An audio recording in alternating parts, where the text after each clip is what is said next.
और ये सवाल जुड़ जाता है सिर्फ और सिर्फ समाजवादी पार्टी को लेकर, क्योंकि समाजवादी पार्टी में भी कई ऐसे बड़े चेहरे हैं जो अपनी नाराजगी जाहिर कर रहे हैं एक दूसरे के खिलाफ। जैसे कि हम बात करें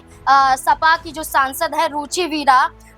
इन्होंने विरोध यहाँ पर जताया है एसटी हसन के खिलाफ और विधायक कमाल अख्तर के खिलाफ। जयचंद इन्हें बताती हुई नजर आई हैं, क्योंकि सपा का एक कार्यक्रम था, पीडीए का एक कार्यक्रम था और इस कार्यक्रम में रुचि वीरा को नहीं बुलाया गया और इसके जरिए इन्होंने ये आरोप लगाया। और इसके बाद खुद जो विधायक कमाल अख्तर हैं वो विधानमंडल के मुख्य सचेतक के पद से इस्तीफा दे देते हैं, नाराजगी जाहिर करते हैं। और इसके साथ साथ जो आनंद भदौरिया है वो ये तक कहते हुए नजर आते हैं कि सपा में अगर टिकट किसी को भी चाहिए तो सिफारिश नहीं चलेगी, सीधा आप सपा मुखिया के पास जाइए, वही आपको टिकट देंगे। बिना सलाह लिए हुए ऐसा ऐलान कर देना, रुचि वीरा की नाराजगी जाहिर करना, अपनी ही पार्टी के लोगों को जयचंद बता देना और इसके बाद इस्तीफा पेश कर देना, क्या सपा भी बिखर रही है? देखिए, बिल्कुल इस बात को लेकर ओपी राजभर लगातार बातें कहते रहे, लगातार बयानबाजी करते रहे। उन्होंने तो यहाँ तक कहा कि समूची सपा जो है वो बीजेपी मानने को तैयार है, लेकिन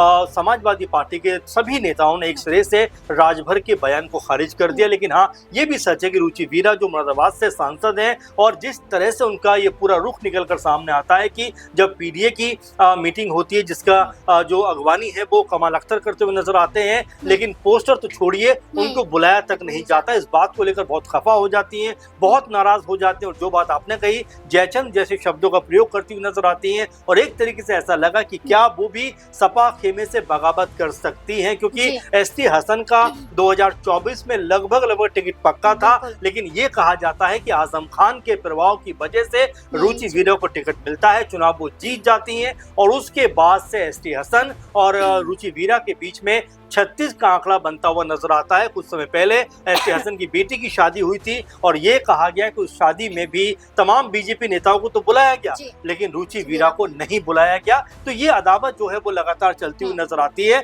और अगर ये अदावत ऐसे ही आगे बढ़ती रही तो बिल्कुल इसका असर जो है पार्टी के ऊपर पड़ सकता है, क्योंकि विधानसभा चुनाव बहुत करीब है। उससे पहले अगर आपस का माहौल बेहतर नहीं बनाया गया, आपस में कह सकते हैं कि अगर जो तालमेल है उसको पुख्ता तौर पर अच्छा नहीं किया गया तो इसका खामियाजा समाजवादी पार्टी को भुगतना पड़ सकता है, क्योंकि पश्चिम उत्तर प्रदेश में रुचि वीरा चुनाव में जीती और एक मजबूत तरीके से उन्होंने समाजवादी पार्टी के लिए काम किया, महिला चेहरा है। ऐसे में अगर वो अलग थलग पड़ती हैं या पार्टी छोड़ती हैं तो समाजवादी पार्टी को बड़ा झटका लगता हुआ दिखाई पड़ सकता है। बिल्कुल, अब यही देखना होगा कि 2027 के विधानसभा चुनाव से पहले उत्तर प्रदेश में क्या सपा पार्टी अपने आप को बचा पाती है।